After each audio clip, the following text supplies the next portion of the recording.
أعوذ بالله من الشيطان الرجيم. بسم الله الرحمن الرحيم. الحمد لله رب العالمين. الصلاة والسلام على أشرف الأنبياء والمرسلين وخاتم النبيين سيدنا ومولانا بالقاسم محمد.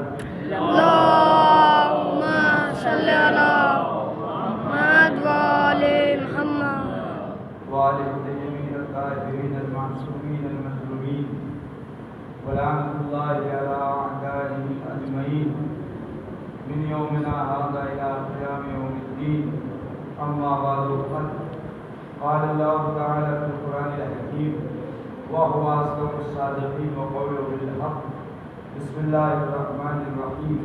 إن المصدقين والمصدقات وأقرضوا الله قرضا حسنا يضاعف لهم أجر كريم. صراط المستقيم. اللهم صل على محمد وآل بزرگان محترم، معزز سامعین کرام، السلام علیکم ورحمۃ اللہ. علیکم السلام. سب سے پہلے آپ حضرات کی بارگاہ میں سامعین الفجر، سامعین آہو، امام روح کی مبارکباد پیش کرتا ہوں. اللهم صل على محمد وآل محمد. آج کے خطبے میں احسان اور نیکی کے سلسلے میں گفتگو کرنا ہے آیات اور روایات کے ذریعے. احسان اور نیکی انسان کے لیے مال میں اضافے کا سبب بنتا ہے، جیسا کہ میں نے عرض کیا. ان المصدقین والمصدقات، بے شک صدقے کے ذریعے احسان کرنے والے مرد اور عورتیں، وَأَقْرَضُوا اللَّهَ قَرْضًا حَسَنًا، اور وہ افراد جو اللہ کے لیے قرض حسنہ دیتے ہیں. قرض حسنہ مسجد بنوا دی، امام بارگاہ بنوا دیا، مومن کی مدد کر دی، یا کسی بھی اعتبار سے کوئی دینی کام انسان نے کیا، کسی کی پڑھائی لکھائی کا انتظام وغیرہ. یضاعف لہم اجر کریم، اللہ اس انسان کے لیے اضافہ کرتا ہے اجر، ارزش مند اجر کا، بہت نیک اجرت اللہ اسے عطا کرے گا. پھر اس کے بعد قرآن فرما رہا ہے من جاء بالحسنۃ، جس نے بھی نیکی انجام دی، نیک کام کیا، فَلَهُ عَشْرُ أَمْثَالِهَا، تو اللہ اسے ایک نیکی کے بدلے 10 نیکیوں کا ثواب عطا کرے گا. عشر امثالها، اس کے بھی 10 نیکیاں عطا کرے گا. پھر اس کے بعد صدقہ دینے کے بعد انسان کو منت اور اذیت نہیں کرنی چاہیے، ہے نا، احسان نہیں لانا چاہیے. اس لیے کہ قرآن کہہ رہا ہے یا ایھا الذین آمنوا، اے صاحبان ایمان، لا تبطلوا صدقاتکم بالمن والاذی، اپنی نیکیوں کو، اپنے احسان کو، اپنے صدقات کو باطل مت کرو منت اور احسان کے ذریعے. ہمارے مرہون منت، ہم مرہون منت بنے آپ کے لیے کہ آپ جو ہے پڑھ لکھ لیں، مثلا ہم سبب بنے آپ کے لیے کہ آپ آگے بڑھ جائیں. ہم نے آپ کی مدد کی تھی اس لیے جو ہے آپ نے دکان کھول لی. ہم نے یہ آپ کے ساتھ کیا تھا اس لیے آپ، مثلا کوئی مریض تھا، ہم نے آپ کی مدد کی تھی اس لیے آپ کا علاج ہو گیا، ہے نا. یہ ہے منت گزاری. شرمندہ کرنا، صدقہ دینے کے بعد شرمندہ کرنا، اذیت پہنچانا. تم ہمارے سامنے بول رہے ہو، تم تو وہی ہو کہ تمہاری شادی نہیں ہو رہی تھی، ہم نے تمہیں پیسہ دے دیا. تم تو وہی ہو، تمہارے پاس گھر نہیں تھا، ہم نے تمہیں پیسہ دے کے گھر بنوا دیا. تو اللہ کہہ رہا ہے کہ صدقے کو باطل مت کرو منت اور اذیت کے ذریعے، احسان لا کر اور اذیت دے کر کسی بھی طرح سے.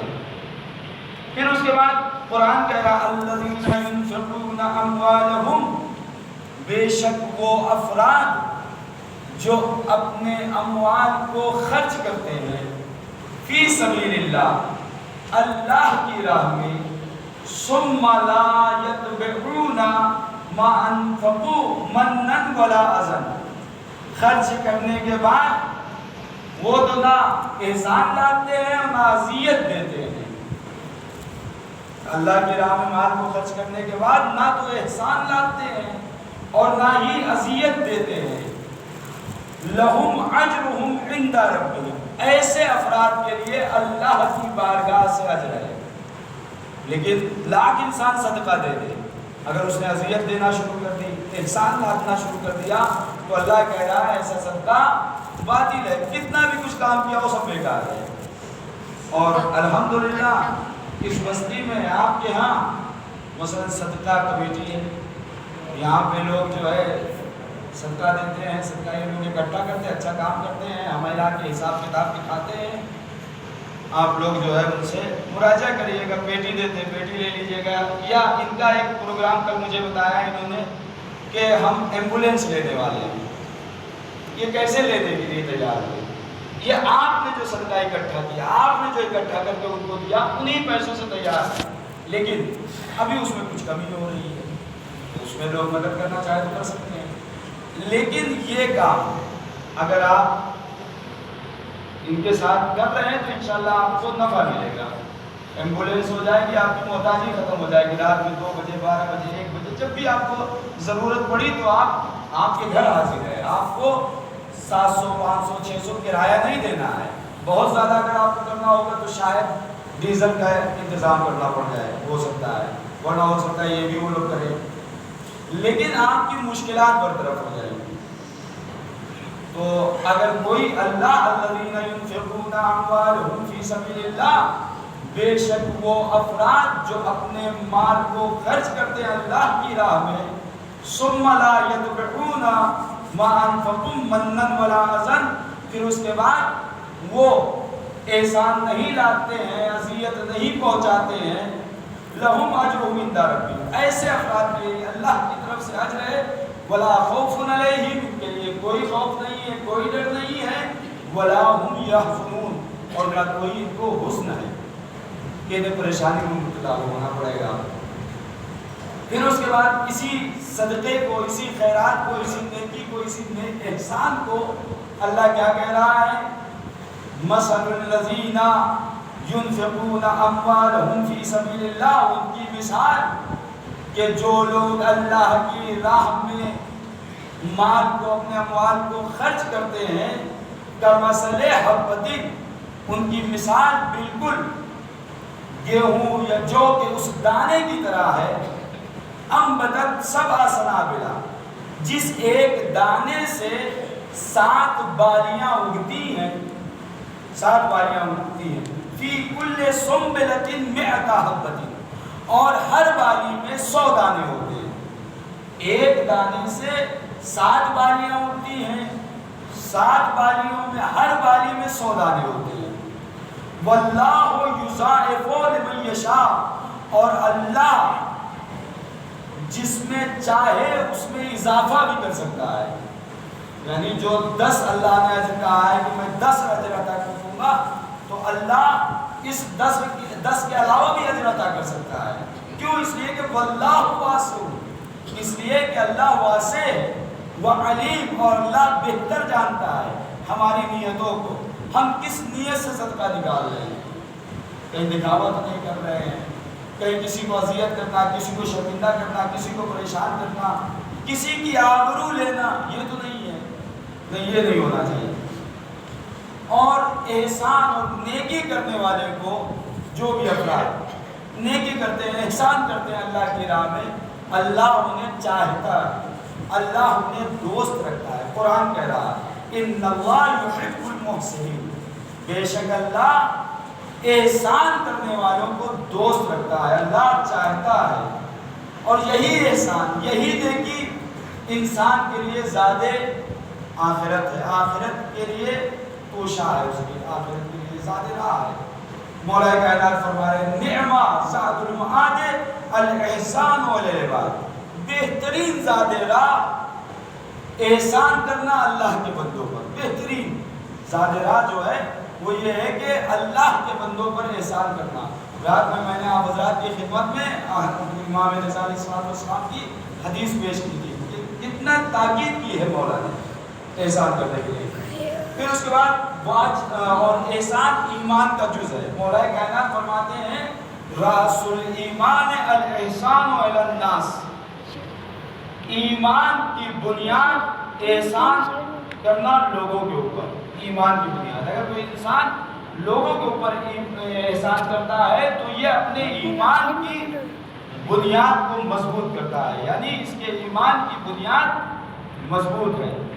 اور خود امام رضا علیہ السلام کہ جن کی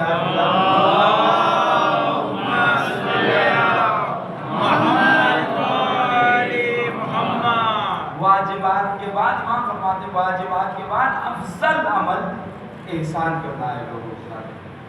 لیس شیء من الاعمال عند اللہ عز وجل بعد الفرائض، کوئی بھی عمل افضل نہیں ہے واجبات کے بعد، افضل من ادخال السرور علی المؤمنین، وہ عمل بہتر ہے واجبات کے بعد جو مومنین کے دلوں کو خوش کر دے۔ ایک ضرورت مند انسان ہے، اگر ہم نے اس کی ضرورت کو پورا کر دیا تو واقعی وہ دل سے خوش ہوگا، دل سے خوش ہوگا۔ وہ ایک بھوکا انسان ہے، ایک بے لباس انسان ہے، اگر اس کو لباس پہنا دیا، ایک بھوکے کو کھانا کھلا دیا تو واقعی وہ دل سے خوش ہوگا۔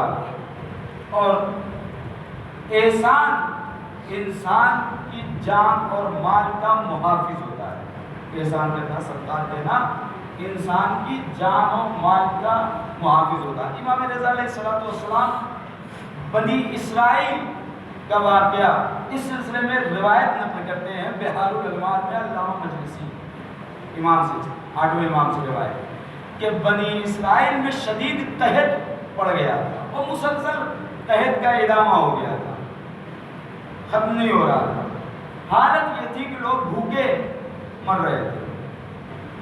ایک عورت کھانا سامنے رکھا ہوا کھانے جا رہی تھی، اتنے میں ایک سائل نے سوال کر دیا میں بھوکا ہوں، میرا پیٹ بھر دو، میرے ساتھ احسان کر دو۔ تو اس عورت نے کہا اس سے بڑا اس وقت احسان کیا ہوگا کہ ایک انسان کا ہم پیٹ بھر دیں۔ اس نے اپنا کھانا اٹھا کر اسے دے دیا۔ جب کھانا اسے دے دیا اب وہ اپنے گھر سے نکلی لکڑیوں کو جمع کرنے کے لیے، اکٹھا کرنے کے لیے، جیسا آج بھی کچھ دنوں پہلے یہی ہوتا تھا جنگلوں سے لوگ لکڑیاں جمع کرتے تھے بیچتے تھے۔ وہ گئی، اس کا ایک بچہ تھا، جب جنگل میں پہنچی ہے تو بھیڑیے نے اس کے بچے کو پکڑ لیا اور لے کے جانے لگا۔ اب یہ پریشان ہو گئی، دوڑ رہی ہے بھیڑیے کے پیچھے پیچھے کہ اس بچے کو کیسے نجات مل جائے۔ اتنے میں اللہ نے جناب جبرائیل کو بھیجا۔ جناب جبرائیل نے اس بھیڑیے کے منہ سے، امام روایت نقل کرتے اس بھیڑیے کے منہ سے اس کے بچے کو نکالا اور نکالنے کے بعد لا کے اس کے حوالے کیا اور حوالے کرنے کے بعد کہا دیکھ تو نے جو اللہ کی راہ میں صدقہ کیا تھا، ایک مومن کا پیٹ بھرا تھا، اس وجہ سے اللہ نے تیرے اوپر احسان کیا ہے، تیرے بچے کو نجات عطا کی ہے۔ اب یہ بتا کہ وہ اللہ سے راضی ہے یا نہیں ہے۔ سب آدھے جو محمد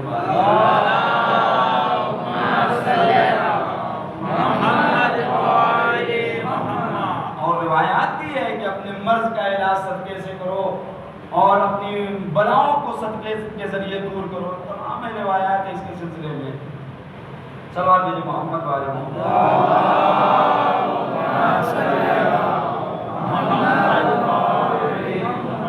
احسان کرنا سنت انبیاء ہے، انبیاء کی سنت ہے احسان کرنا۔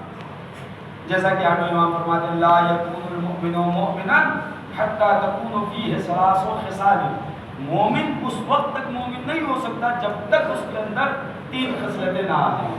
وہ 3 سنتوں کی لب گئی، ایک تو اس کے اندر اللہ کی سنت آنی چاہیے، دوسری صرف سنتوں کی نبی کی سنت اس کے اندر آنی چاہیے، وسنت من ولی، اور ولی خدا کی سنت اس کے اندر آنی چاہیے۔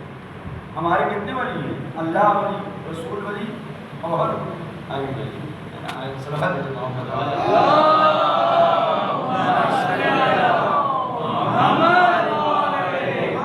مومن اس وقت مومن نہیں ہو سکتا جب تک اس کے اندر تین سنتیں نہ ہونے پائے۔ پہلی سنت فَأَمَّا السُّنَّةُ مِن رَبِّهِ، اللہ کی سنت کیا ہے؟ فَكِتْمَانُ السِّرِّ، اپنے راز کو چھپاؤ۔ جس طریقے سے اللہ ستار العیوب ہے، اپنے بندوں کے گناہوں کو چھپاتا ہے، ایسی تم اگر گنہگار ہو، تم نماز نہیں پڑھتے ہو، تم کوئی گناہ کرتے ہو، تو مجمع عام میں یہ نہ کہو آ کے کہ جو ہے ہم گنہگار ہیں، ہم نماز نہیں پڑھتے ہیں۔ یہ تجری ہے، جسارت ہے۔ ایک تو اللہ کے حکم کی نافرمانی، ایک تو چوری جو مثال دی جاتی ہے چوری، اس کے بعد سینہ چوری، سینہ چوڑا کر کے کہو ہم نے چوری کر دی ہے۔ ایک تو نماز نہیں پڑھا، گناہ، اس کے بعد اس گناہ کا اعلان کرنا، یہ اور بڑا گناہ ہے نا۔ اللہ کی سنت یہ ہے کہ جس طریقے سے اللہ ستار العیوب ہے، ایسی تم اپنے عیبوں کو، اپنے راز کو چھپاؤ، عیاں نہ کرو۔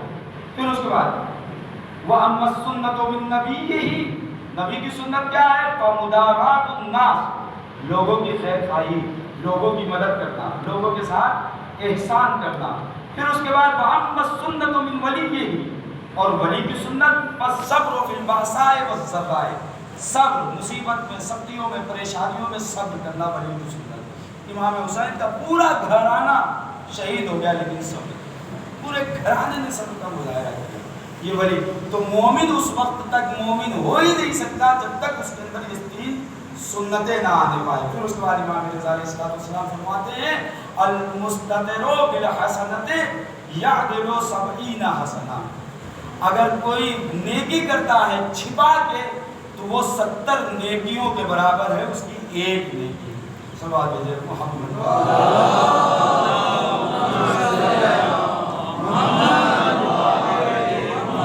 بسم اللہ الرحمن الرحیم قل هو اللہ احد اللہ الصمد لم یلد ولم یولد ولم یکن له کفوا احد۔